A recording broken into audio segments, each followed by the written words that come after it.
We are often startled by having a wish suddenly fulfilled.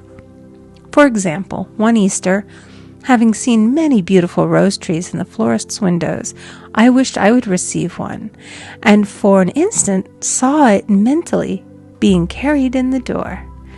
Easter came, and with it a beautiful rose tree. I thanked my friend the following day and told her it was just what I had wanted. She replied, "I didn't send you a rose tree. I sent you lilies." The man had mixed the order and sent me a rose tree simply because I had started the law in action and I had to have a rose tree.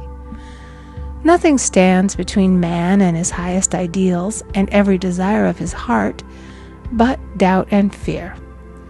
When man can wish without worrying, every desire will be instantly fulfilled. I will explain more fully in a following chapter the scientific reason for this and how fear must be erased from the consciousness. It is man's only enemy. Fear of lack, fear of failure, fear of sickness, fear of loss, and a feeling of insecurity on some plane. Jesus Christ said, "Why are ye fearful, O ye of little faith?" Matthew 8:26.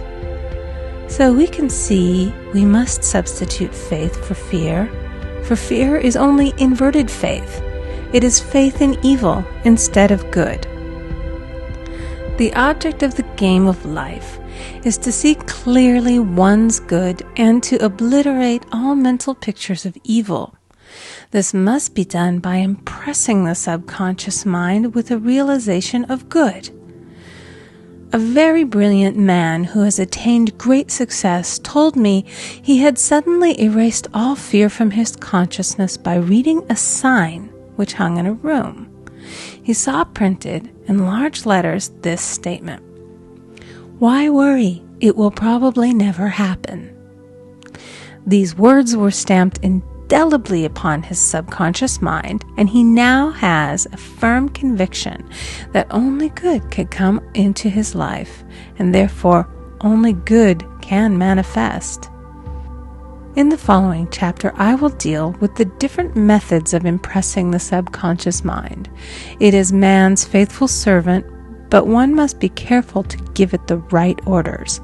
Man has ever a silent listener at his side, his subconscious mind.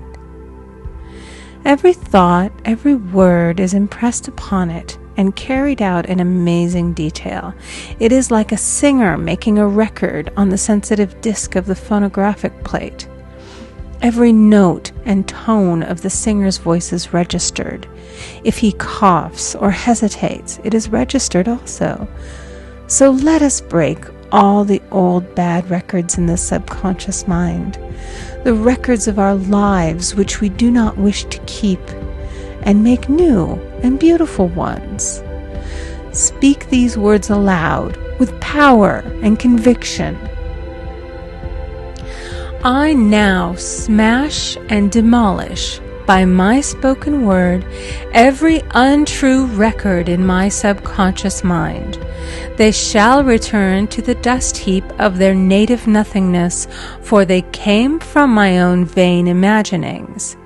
I now make my perfect records through the Christ within, the records of health, wealth, love, and perfect self-expression. This is the square of life, the game completed. In the following chapters, I will show how man can change his conditions by changing his words. Any man who does not know the power of the word is behind the times. Death and life are in the power of the tongue. Proverbs 18:21. End of Chapter 1. Recording by Amy Conger.